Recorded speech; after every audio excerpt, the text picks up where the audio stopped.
Welcome to one day exam classes. देखिए आज के डेट में आपका Allahabad High Court group C का पेपर भी समाप्त हो गया। इस प्रकार से इलाहाबाद हाई कोर्ट के चारों पेपर आपके ड्राइवर, स्टेनो, ग्रुप डी और ग्रुप सी के पेपर आज से समाप्त हो गए। तो बहुत से छात्रों का मानना है कि आज की तारीख में जो पेपर पूछा गया था ग्रुप सी का, वे चारों पेपर में से सबसे कठिन पेपर में था। तो आप लोगों ने पेपर दिया होगा, आप लोग कमेंट बॉक्स में बता सकते हैं आपको पेपर कैसा लगा। हम आपके सामने 100% सही आंसर की लेकर आए, आप कहीं से भी इसे मिला सकते हैं। आपके लिए देर से सलूशन आएगा, लेकिन सबसे सही उत्तर आपके सामने लेकर के आएंगे। अगर आपको वीडियो अच्छा लगे तो वीडियो को लाइक कर दीजिएगा। देखिए पहला क्वेश्चन पूछा गया था, निम्नलिखित श्रृंखला को पूरा करिए। अब देखिए श्रृंखला में आप पदों को देख रहे होंगे, 112.4 है, फिर 100 है, फिर 87.6 है। तो यहाँ पर से आप देख सकते हैं कि अगला जो पद आ रहा है वो 12.4 से कम होकर के आ रहा है। इसी प्रकार से 100 में अगर 12.4 कम करेंगे तो 87.6 मिलेगा। तो आप 75.2 में अगर 12.4 कम कर देंगे तो आपको 62.8 जो है उत्तर मिल जाएगा। तो सही विकल्प होगा चौथा। अगर आपको वीडियो अच्छा लगे तो वीडियो को लाइक कर दीजिएगा, चैनल पर नए हो तो चैनल को सब्सक्राइब कर दीजिएगा। देखिए दूसरा क्वेश्चन पूछा गया था, लुप्त संख्या को ज्ञात करिए। अब यहाँ पर भी आप देख सकते हैं जीएस के पार्ट में रीजनिंग को मिक्स किया गया था। इधर आपको हिंदी में लिखा मिलेगा, इधर आपको इंग्लिश में, जिधर आपको समझ में आता है वैसे आप इसे ट्राई कर रहे होंगे। यहाँ पर देखिए 2.5 से 4.25 हो रहा है। नेक्स्ट पर यहाँ पर देख सकते हैं, इसका मतलब कितने की बढ़ोतरी हुई है? 1.75 की बढ़ोतरी हुई है। तो हर पद में आपको 1.75 जोड़ना है। तो 6 में भी आपको अगर नेक्स्ट पद चाहिए तो 1.75 जोड़ेंगे तो 7.75 इसका उत्तर होगा। तो कौन सा विकल्प सही होगा? दूसरा वाला। अब देखिए तीसरा क्वेश्चन पूछा गया था, सूची 1 को सूची 2 के साथ में मिलान करना है। ऐसे क्वेश्चन हमने आपको स्टेनो और ड्राइवर के पेपर में कराए थे। तो ये सारे क्वेश्चन एनसीईआरटी से बने हैं, इसलिए आपको थोड़े बहुत ये मैचिंग क्वेश्चन दिख रहे होंगे। यहाँ पर देखिए सूची 1 को अगर आपको सूची 2 के साथ में मिलान करना है तो इसका सही उत्तर होगा पहला विकल्प। हार्नबिल जो है वो दुर्लभ प्रजाति में आता है। गैजेटिक डॉल्फिन जो है वो परिसंकटमय में आती है। एशियाटिक चीते हमने आपको बताया था कि लुप्त प्राय में आते हैं। और संगाई, संगाई मतलब होता है मणिपुरी हिरन को संगाई बोलते हैं, जो कि संकटापन्न में आता है। तो कौन सा विकल्प सही होगा? इसका पहला वाला विकल्प जो होगा वो सबसे सही उत्तर होगा। अब देखिए चौथा क्वेश्चन पूछा गया था, जीन किसके विशिष्ट अंग होते हैं?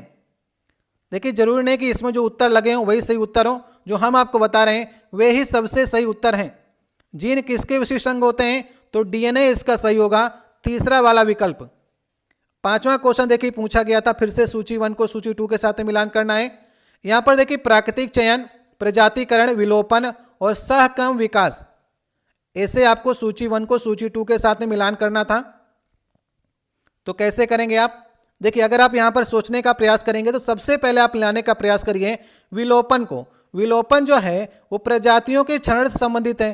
तो सी को अगर आप चौथे से मिला देंगे तो यहां पर से आप पहले और दूसरे ऑप्शन को गलत कर सकते हैं। समझ गए आप? अब यहां पर देखिए सहक्रम विकास, अगर आप सहक्रम विकास को देखेंगे चौथे वाले ऑप्शन को, इसका मतलब है अन्य जीवों के क्रम विकास को प्रभावित करता है सहक्रम विकास। तो डी वाले को आप दूसरे से मिला देंगे। प्राकृतिक चयन, यहां पर देखें प्राकृतिक चयन लिखा गया है।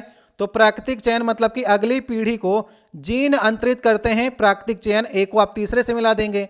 और प्रजातिकरण मतलब होता है नई प्रजातियों का जन्म, तो बी को आप पहले से मिला देंगे। तो तीसरा वाला विकल्प जो होगा वो सबसे सही उत्तर होगा इसका। देख लीजिए तीसरा विकल्प इसका। इसके बाद देखिए छठवां क्वेश्चन पूछा गया था, इकोलॉजी अध्ययन होता है। इकोलॉजी किसका अध्ययन होता है? तो इकोलॉजी दूसरा वाले विकल्प सही ऑप्शन है, उस विधि का जिसमें जीव अपने परिवेश के साथ में, ठीक है, परिवेश अवश्य शामिल होगा, अंतर क्रिया करते हैं। दूसरा वाला विकल्प जो होगा वो सबसे सही उत्तर होगा इसका। सातवां क्वेश्चन है, भारत सरकार की स्वामित्व योजना देश भर में कब स्टार्ट की गई थी? तो स्वामित्व योजना स्टार्ट की गई थी 2020 और 21 के बीच में। तो सही ऑप्शन होगा तीसरा वाला विकल्प। ठीक है, जितने भी उत्तर बताए जा रहे हैं वो सबसे सही उत्तर हैं। आठवां क्वेश्चन है, जमीन में नीचे की ओर भूमिमान भूजल के साथ अधोमुखी प्रदूषक क्या कहलाते हैं? तो ये कहलाते हैं लिचेट्स कहलाते हैं। पहला वाला ऑप्शन जो होगा वो सही आंसर होगा। नौवां क्वेश्चन है, व्यस्तम समुद्री मार्ग जो बिग ट्रैक रोड के नाम से जाना जाता है वो कहाँ से गुजरता है? बहुत से लोग इसे गलत करके आए, आप लोग भी इसे देखिए। इसका सही आंसर होगा उत्तरी अटलांटिक महासागर। डी वाला ऑप्शन जो होगा वो सही ऑप्शन होगा। विश्व के जितना भी विदेशी व्यापार होता है 1/4 जो होता है वो नॉर्थ अटलांटिक ओशियन में होता है। सही ऑप्शन होगा चौथा वाला विकल्प। अब देखिए 10वां क्वेश्चन है, सूची 1 को सूची 2 के साथ में मिलान करना है। तांबा दिया गया, लोहा, एल्युमिनियम, जस्ता, तो यहां पर उसके अयस्क दिए गए हैं, ठीक है। तो तांबा किससे निकलता है? तांबा निकलता है क्यूप्राइड से, तो ए को आप तीसरे से मिला देंगे। लोहे का हेमेटाइट होता है, लोहे का तो आप जानते हैं ना, हेमेटाइट, मैग्नेटाइट, तो बी को अगर आप चौथे से मिलाएंगे ना तो एक ही विकल्प आपके सामने होगा, दूसरा वाला। तो तांबा हो गया क्यूप्राइट, लोहे का हेमेटाइट, और एल्युमिनियम का हो जाएगा बॉक्साइट, ये भी आपको याद रहता है, और जस्ता का कैलीमाइन। तो सही ऑप्शन होगा दूसरा वाला। 11 नंबर क्वेश्चन है, सूची 1 को सूची 2 के साथ में मिलान करना है। बहुत से क्वेश्चन आए थे इस प्रकार से मिलान करने वाले। तो यहां पर देखिए twisted pair cable, twisted pair cable दिया गया, HTTP दिया गया है, सैटेलाइट कम्युनिकेशन और सर्किट आपको दिया गया। इसमें से सबसे पहले आप प्रयास करिए कि आप किसको मिला सकते हैं। यहां पर अगर आप मिलाने की बात करेंगे तो सबसे पहले आप मिलाएंगे HTTP, जो कि एक प्रोटोकॉल होता है, हाइपर टेक्स्ट ट्रांसफर प्रोटोकॉल, तो बी को आप चौथे से मिला देंगे। और सर्किट जो होता है वो स्विचिंग टेक्निक होता है, तो डी को आप दूसरे से मिला देंगे। इसके बाद ट्विस्टेड पेयर केबल जो होता है वो गाइडेड मीडिया होता है, तो ए को आप तीसरे से मिला देंगे। तो ए तीसरे से हो गया और बी हमारा चौथे से हो गया, और डी को हमने दूसरे से मिला दिया, तो सी बचा है। सैटेलाइट कम्युनिकेशन जो होता है वो अनगाइडेड मीडिया के लिए होगा, तो सी को हमको पहले से मिलाना होगा। सही ऑप्शन होगा इसका तीसरा वाला विकल्प। समझ गए? तीसरा विकल्प इसका सही ऑप्शन होगा। अब देखिए 12 नंबर क्वेश्चन है, सुपरसोनिक हवाई जहाज शॉक वेव्स सृजित करते हैं, वे क्या कहलाते हैं? तो वह कहलाते हैं सोनिक बूम कहलाते हैं। दूसरा वाला ऑप्शन जो होगा वो इसका सही ऑप्शन होगा। 13 नंबर क्वेश्चन है, बाल लिंगानुपात में गिरावट को रोकने के लिए भारत सरकार ने प्रारंभ की गई योजनाएं, कौन सी योजनाएं? बेटी बचाओ बेटी पढ़ाओ, ये हरियाणा से स्टार्ट की गई थी। समझ गए? तो चौथा वाला ऑप्शन सही ऑप्शन है। अब यहाँ पर देखिए मार्को पोलो, इब्न बतूता, अल बुरूनी और फ्रैंकोइस बर्नियर को आपको मिलाना है, यात्री जो कि भारत में आए थे। आपको बताना है मिलान करके किस देश के यात्री थे ये। तो देखिए मार्को पोलो जो था वो इटली का था, तो ए को आप तीसरे से, अगर आप जानते होंगे मार्को पोलो बहुत फेमस है, तो पहला वाला ऑप्शन इससे सही हो जाएगा। समझ गए? ए वाले को तीसरे से पहले वाले ऑप्शन में मिलाया है। यहाँ पर देख सकते हैं इब्न बतूता जो था वो मोरक्को का था, तो बी को आप पहले वाले से मिला देंगे। समझ गए? मार्को पोलो को इटली से, इब्न बतूता को मोरक्को से, अल बरूनी जो था वो उज्बेकिस्तान का था, और फ्रैंकोइस जो था वो फ्रांस से था। तो सही ऑप्शन हो गया इसका पहला वाला विकल्प। भारतीय पुरातत्व शास्त्र के पिता किसे कहा जाता है? इसका सही ऑप्शन होगा अलेक्जेंडर कनिंघम को कहा जाता है। लास्ट वाला ऑप्शन सही ऑप्शन होगा।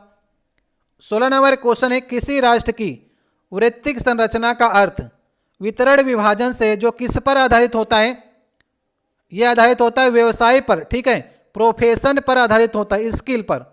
सही ऑप्शन होगा तीसरा वाला विकल्प। 17 नंबर क्वेश्चन है, देखिए सूची 1 को सूची 2 के साथ में मिलान करना है। ABCD करके ये 4 ऑप्शन आपको दिए गए हैं।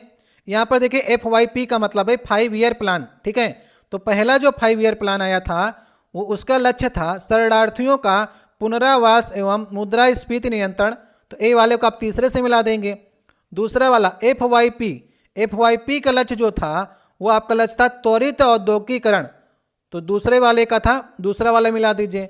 और 7 से 12 वाले जो 5 ईयर प्लान था वो त्वरित एवं समावेशी श्रमवृद्धि, तो सी वाले को आप पहले से मिला देंगे और डी को डी से मिला दीजिए। तो कौन सा ऑप्शन सही होगा?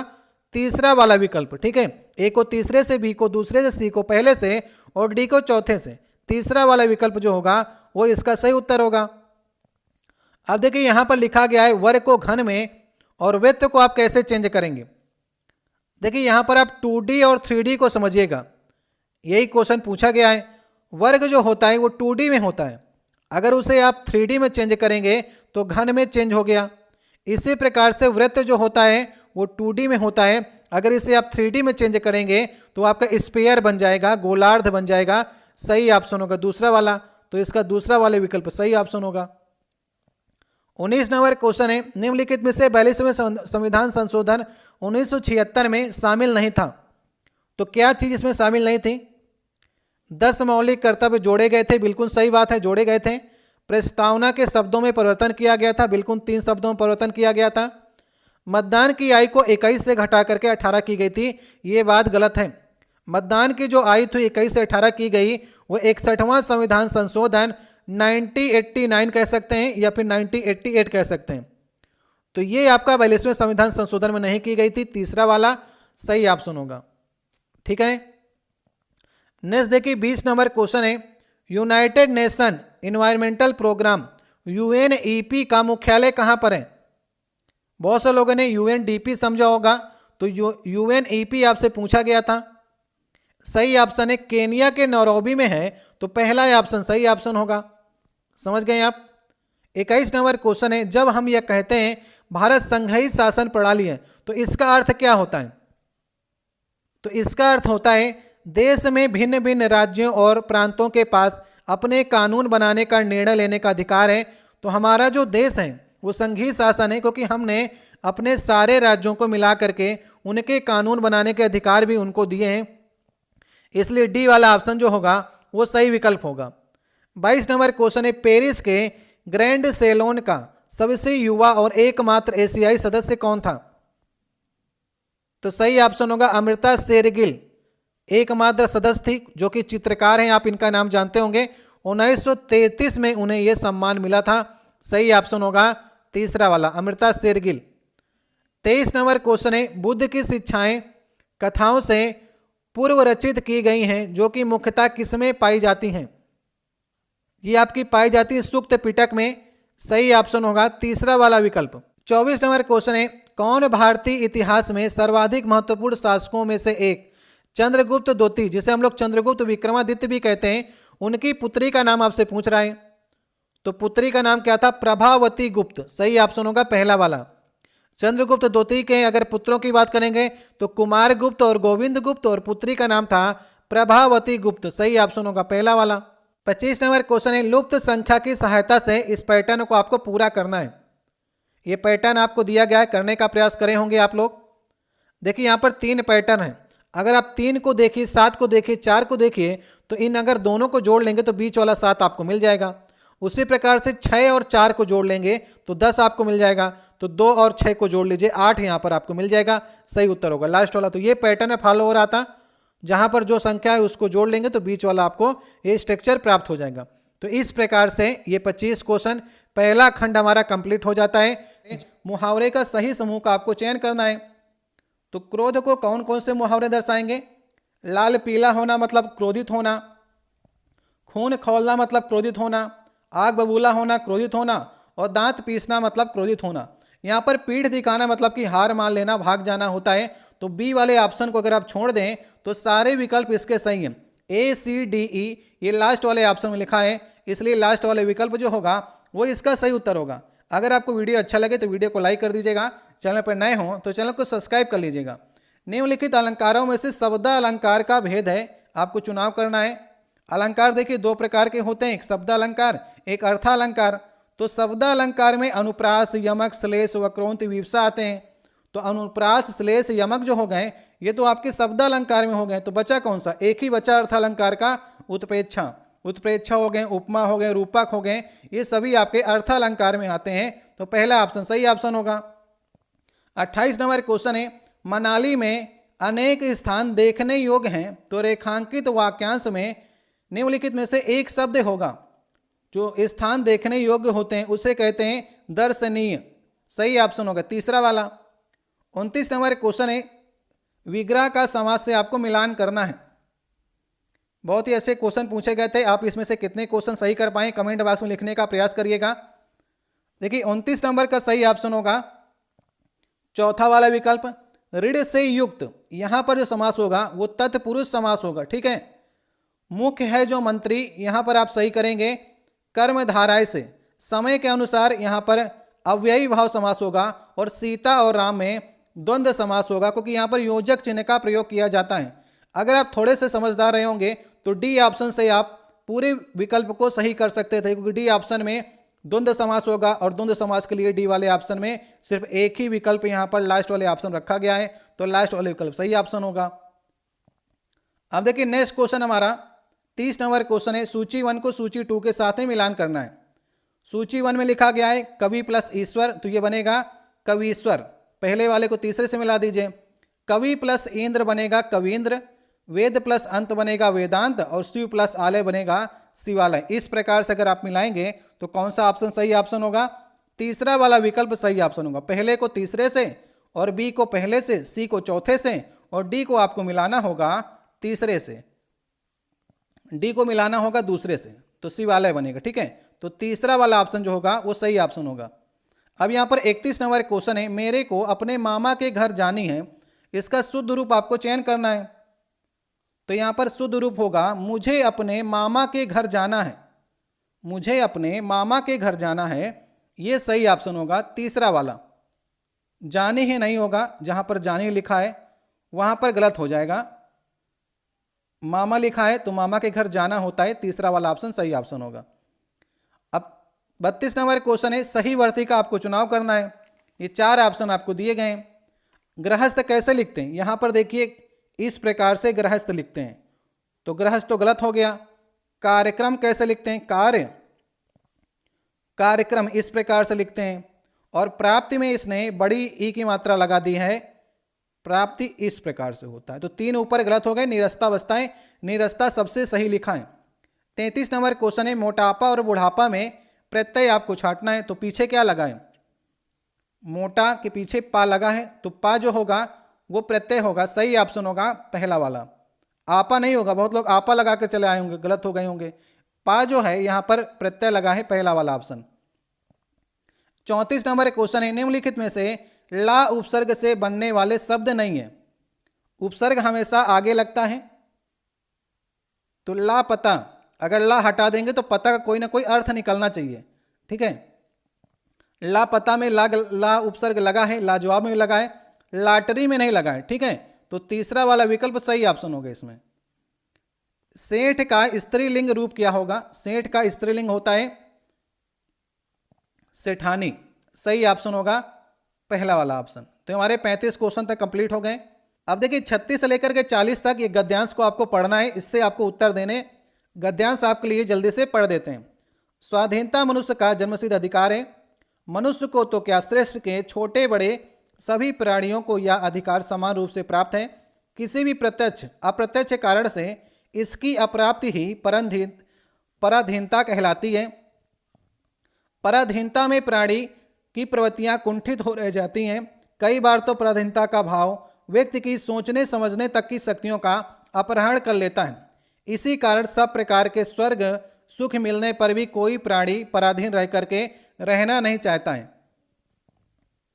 सोने के पिंजरे में बंद तोता भी कभी कभी सुखी नहीं रहता। इसी भावना से अनुप्राणित होकर वह अपने पंख और सिर को बार बार पिंजरे की सलाखों से टकराता है ताकि उन्हें खोलकर खुले आसमान में उड़ जाए। यह सघन डालियों पर बैठकर उन्मुक्त मधुर स्वरों में गीत गाए। जब एक अज्ञानी पक्षी में स्वाधीनता की इतनी तड़प दिखाई पड़ती है तो फिर बुद्धिमान सजीव सशक्त मनुष्य को तो कहना ही क्या। पराधीन व्यक्ति का अपने किसी प्रकार का व्यक्तित्व नहीं होता है।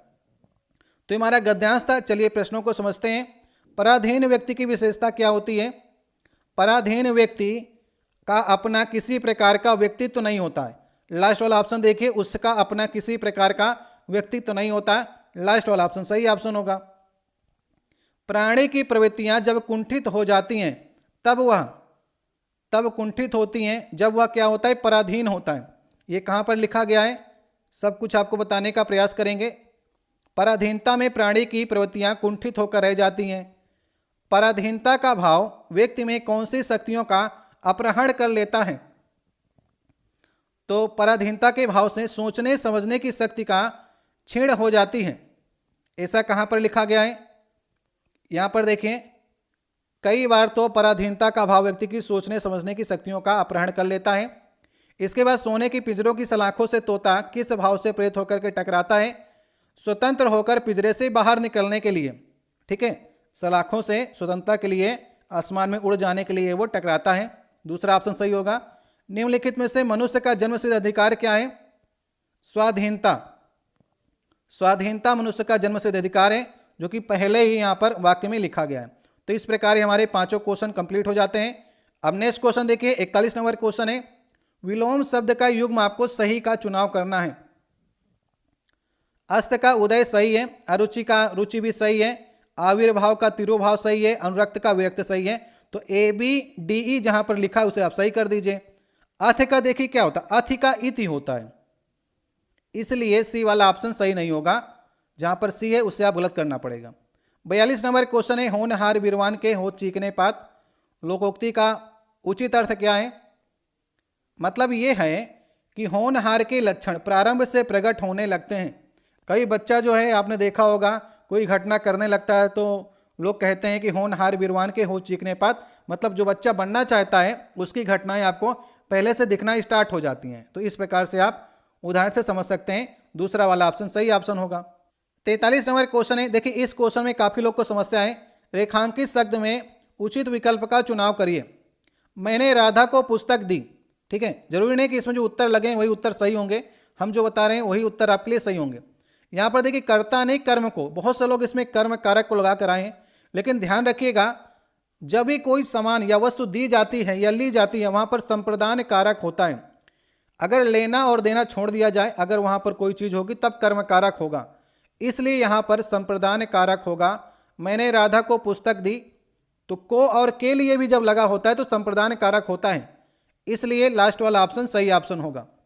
44 नंबर क्वेश्चन है, थोड़ा दूध हमारे लिए भी लेते आना। तो यहां पर थोड़ा जो है ये अनिश्चित है और परिणाम को भी जनाता है, तो अनिश्चित परिणाम वाचक विशेषण है, सही ऑप्शन होगा तीसरा वाला विकल्प। 45 नंबर क्वेश्चन है, भविष्यत काल के भेदों का उचित विकल्प का आपको चुनाव करना है। तो भविष्यत काल के 3 भेद होते हैं, 3 में से 2 यहां पर लिखे गए, समान भविष्यत और संभाव भविष्यत। एक बचता है हेतु हेतु मद भविष्यत, तो वो तो यहां पर लिखा नहीं गया है, तो 2 लिखे गए हैं और ये पहले ऑप्शन में लिखे गए हैं। 46 नंबर क्वेश्चन है, नाना जी फल खरीद कर घर आए। तो यहां पर खरीद कर में आपको क्रिया बतानी है। यहां पर देखिए 2 क्रियाएं हैं। एक तो क्रिया है पूर्वकालिक क्रिया, मतलब कि घर जो आए हैं तो फल को खरीद करके आए। पहली क्रिया जो हुई है वो फल को खरीद लिया है, तो पूर्वकालिक क्रिया जो है खरीद कर, सही ऑप्शन होगा दूसरा वाला विकल्प। 47 नंबर क्वेश्चन है, यहां पर आपको मिलान करना है सूची 1 को सूची 2 के साथ में। तो बाहर कौन आया, ये सेंटेंस जो है वो प्रश्नवाचक है, ए को आप चौथे से मिला दीजिए। वह अपने आप चला गया, तो आप आया ना तो निजवाचक में जाएगा, बी को आप पहले से मिला देंगे। यह ले आओ, यह ले आओ मतलब यहां पर आप निश्चयवाचक सर्वनाम की बात कर रहे हैं, यह लगा है, तो सी को आप दूसरे से मिला देंगे। मैं कल चला जाऊंगा, तो कल चला जाऊंगा यहां पर मैं जो है ये पुरुषवाचक है, तो डी को आप तीसरे से मिला देंगे, सही ऑप्शन होगा तीसरा वाला विकल्प। तो यहां तक हमारे 47 क्वेश्चन कंप्लीट हो जाते हैं। 48 नंबर क्वेश्चन है, सामने के मकान में रहने वाली सुशीला अत्यंत मेधावी छात्रा है। तो यहां तक सामने के मकान में रहने वाली सुशीला, यहां तक जो वाक्य का खंड है ये संज्ञा पदबंध में आएगा। सुशीला के पहले जो लिखा है वो सब कुछ सुशीला के साथ में संज्ञा पदबंध में आएगा, सही ऑप्शन होगा दूसरा वाला। जिसने लाल कमीज पहनी है वह मेरा पड़ोसी है, इसको सरल वाक्य में चेंज करना है, ठीक है। सरल वाक्य में चेंज करने के लिए लाल कमीज वाला मेरा पड़ोसी है, ये इसका सही उत्तर होगा। बहुत से लोगों ने तीसरा वाला किया लेकिन गलत है, आपको जो सरलता रूप में करना है तो लाल कमीज वाला मेरा पड़ोसी है, डी वाला ऑप्शन जो होगा वही इसका सही उत्तर होगा। अब देखिए लास्ट क्वेश्चन हिंदी का है, 50 नंबर क्वेश्चन, सूची 1 को सूची 2 के साथ में मिलान करना है। अब यहां पर देखिए जिज्ञासु लिखा गया है, जिज्ञासु मतलब होता है जिसमें जानने की इच्छा हो, तो ए को आप तीसरे से मिला देंगे। परोक्ष मतलब जो आंखों के सामने हो, बी को आप चौथे से मिला देंगे। असक्त मतलब जिसमें शक्ति ना हो, सी को आप दूसरे से मिला देंगे। और निशाचर मतलब रात में घूमने वाला, तो डी को आप पहले से मिला देंगे। अगर आप जिज्ञासु को भी मिला देना तो यहां पर देखिए ए को अगर आपने तीसरे से मिला दिया फिर भी जो उत्तर सही होगा केवल दूसरा ही विकल्प निकल कर आएगा, क्योंकि ए को एक ही ऑप्शन में तीसरे के साथ मिलाया गया है। तो इस प्रकार से हमारी ये हिंदी के भी 25 क्वेश्चन कंप्लीट हो जाते हैं। तो आपको किसी प्रश्न में कोई भी डाउट होता है आप कमेंट बॉक्स में कह सकते हैं। हमने आपको बिल्कुल सही उत्तर बताए। अगर आपको भ्रम हो तो आप एक बार फिर से वीडियो को देख लीजिएगा। तो 2 पार्ट हमारे यहाँ पर से कंप्लीट हो जाते हैं, जीएस का और हमने आपको हिंदी का करा दिया। तो यहाँ तक हमारे 50 क्वेश्चन कंप्लीट हो जाते हैं। आपको वीडियो कैसा लगा इसे कमेंट बॉक्स में लिखिएगा। वीडियो अच्छा लगा हो तो वीडियो को लाइक करिएगा। अगर चैनल पर नए हों तो चैनल को सब्सक्राइब कर लीजिएगा ताकि आने वाले जो वीडियो हैं वो आपके पास सबसे पहले पहुँच सकें। ठीक है, आपने देखा किसी प्रश्न में डाउट हो तो कमेंट बॉक्स में आप लोग लिखने का प्रयास करिएगा।